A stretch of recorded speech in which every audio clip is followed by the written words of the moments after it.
বিসমিল্লাহিল্লাযী লা ইয়াদুররু দাআন ইল্লা বিইযনিহি।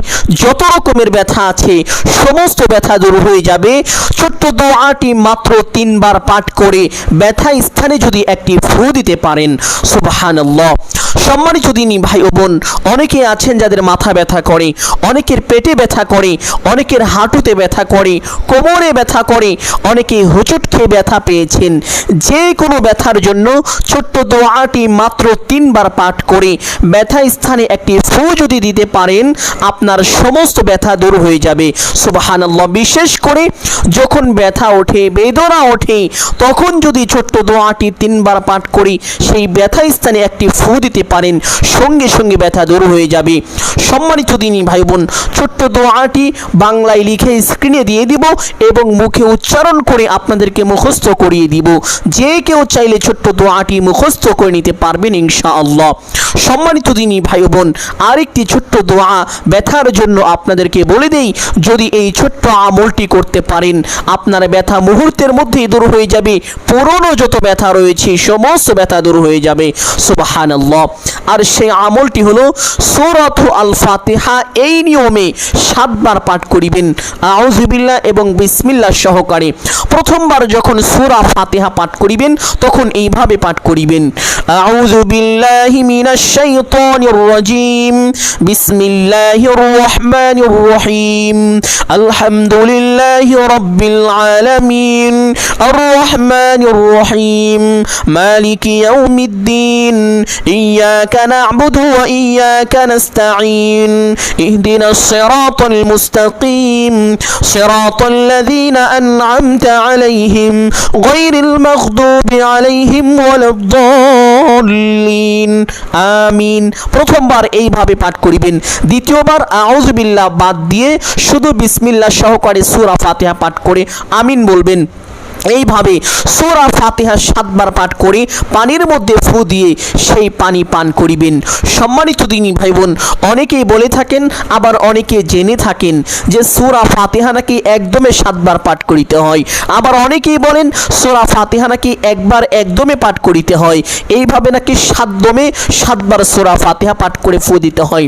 আমি বলবো যে না, এটা সম্ভব নয়। অনেকেই পারবেন না একদমে সূরা ফাতিহা পাঠ করার জন্য, অনেকেই পারবেন না একদমে সূরা ফাতিহা 7 বার পাঠ করার জন্য।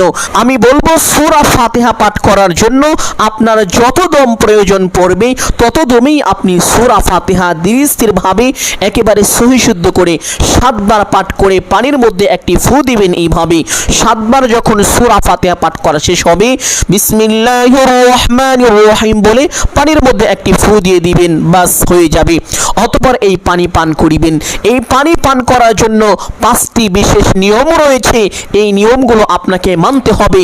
এই 5টি বিশেষ নিয়ম মেনে যদি আপনি এই পানি পান করতে পারেন আপনার শরীরের আনাচে কানাচে, রগে গিরায় গিরায়, শিরায় শিরায় যত রকম ব্যথা আছে সমস্ত রকম ব্যথা মহান আল্লাহ তাআলা কুদরতিভাবে দূর করে দিবেন। সুবহানাল্লাহ।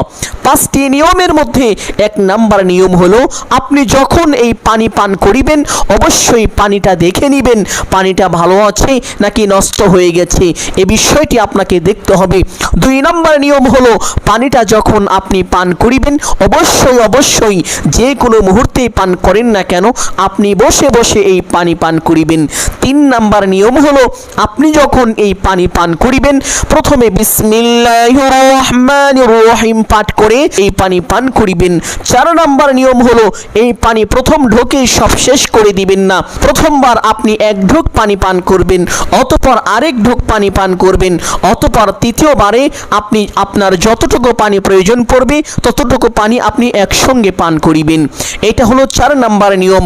5 নাম্বার নিয়ম হলো পানি পান করার পরে অবশ্যই একবার আল্লাহ তাআলার নিয়ামতের শুকরিয়া আদায় করবেন, পাঠ করিবেন আলহামদুলিল্লাহ। এই 5টি নিয়ম মেনে আপনি যদি এই পানি পান করিতে পারেন আপনার শরীরের সমস্ত ব্যথা আল্লাহ তাআলা দূর করে দিবেন।